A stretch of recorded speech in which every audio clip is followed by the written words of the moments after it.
Welcome back to my channel.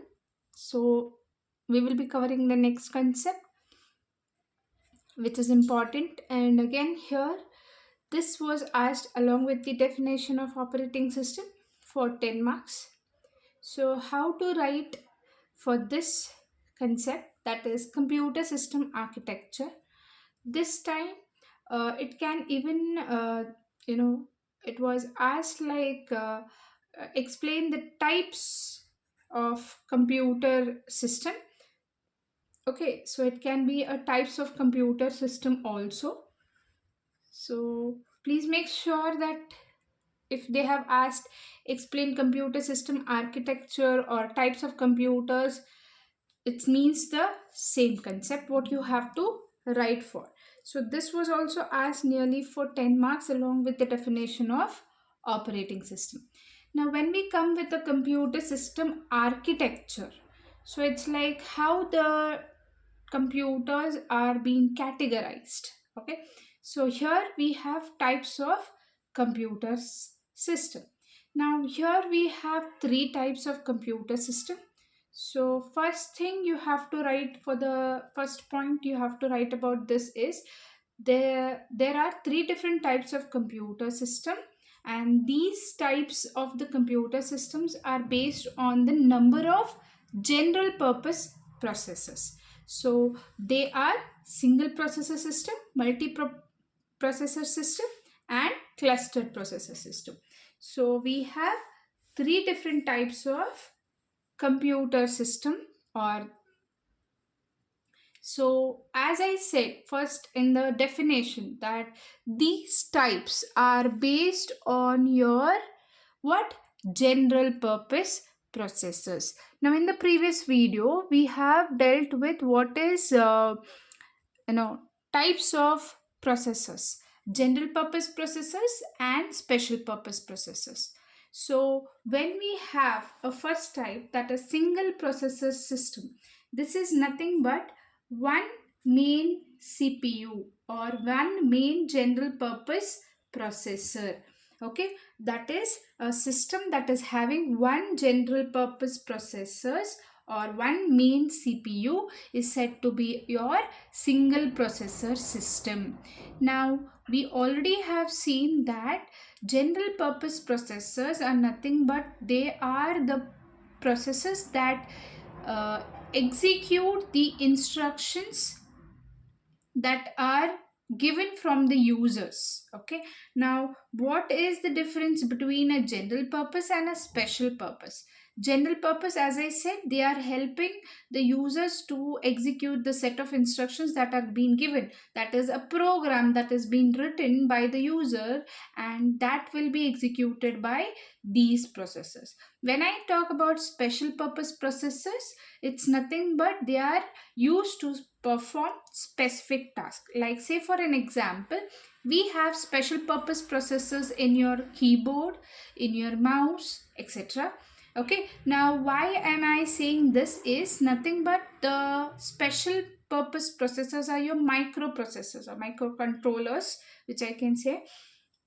That is, whenever we type a keyboard key on a keyboard, it will press that keystroke is converted into the program, and then it is being displayed on the screen. So that thing to do is being written by some of the program, and that program is dumped in your one of the processor, and that processor is nothing but a special purpose processor. So here what you have to explain, it's a computer system architecture or a types of a computer system. The first thing, it's the systems are based on the general purpose processors, and we have three types of a processors, that is single processor system, multiprocessor, and a clustered processor. Single processor system is nothing but that has one main CPU or a one general purpose processor, is nothing but your single processor system. Now coming to your multiprocessor system, now you can define this as nothing but it has two or more general purpose processor uh, in a close communication. Okay, two or more general purpose processors in a close communication sharing the computer bus And like say sometimes it can be your memory, your peripheral devices, all such things. Okay, so multiprocessor systems are also called as parallel systems or a tightly coupled system.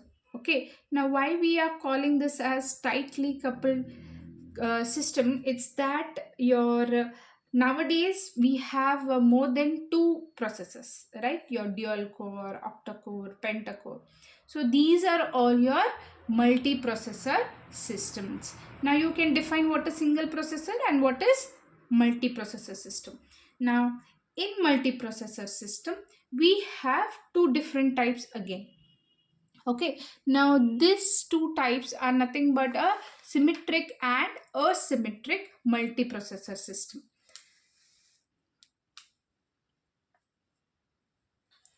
In symmetric, we can say that all CPUs can, now when I say all CPUs, it's nothing but your, we are having more than two CPUs or more than two general purpose processors. So all CPUs can be used to perform all other processors tasks.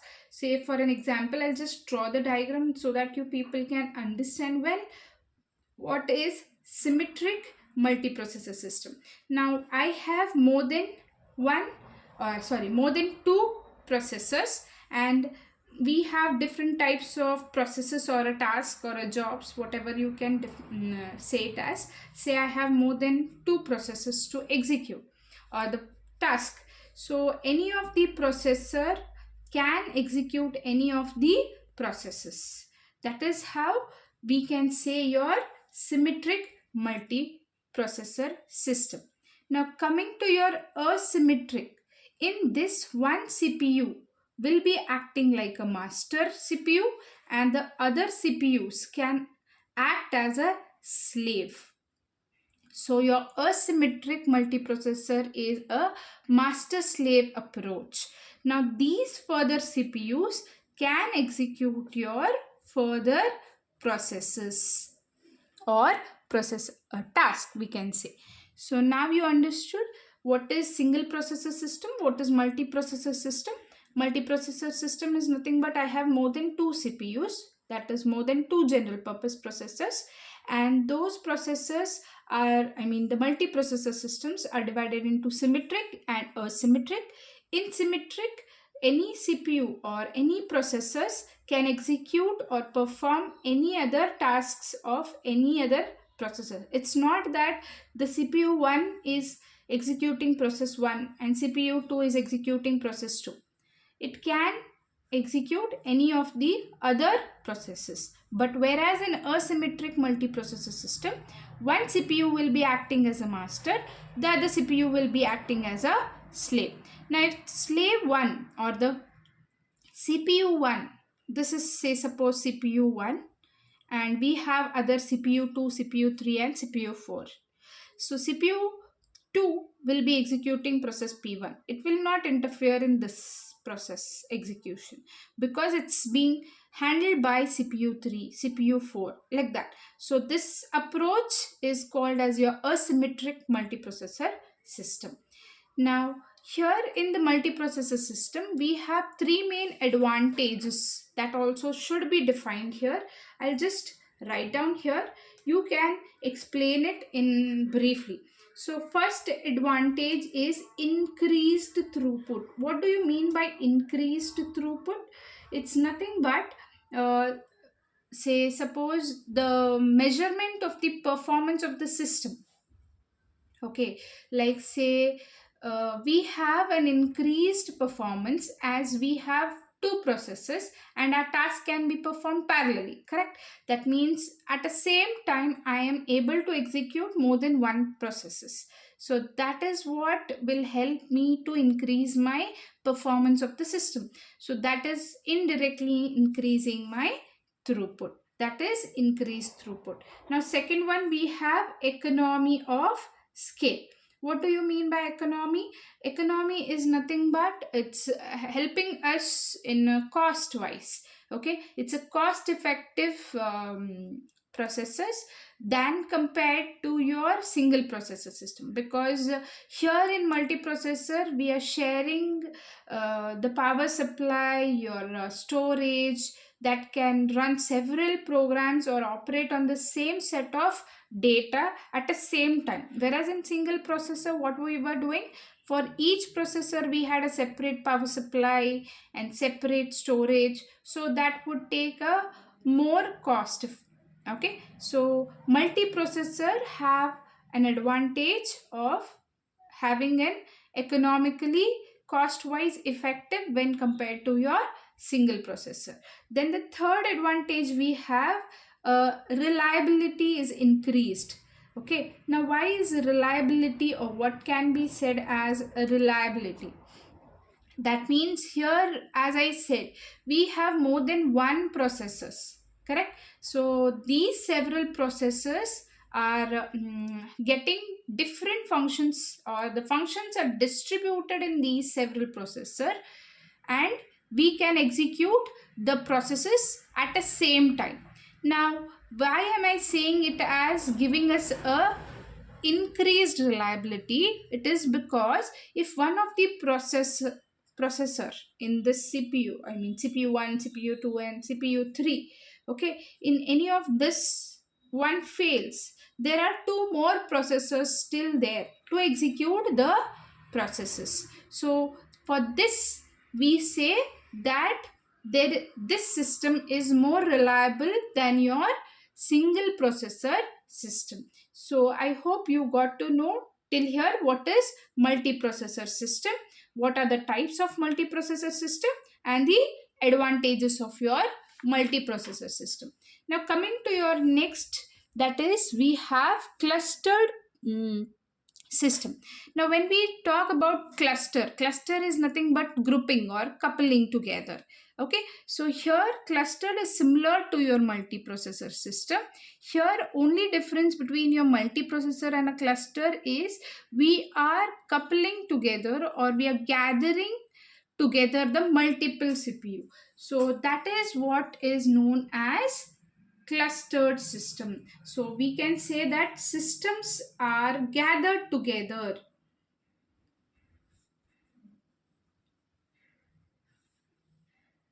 Okay, they are gathered together.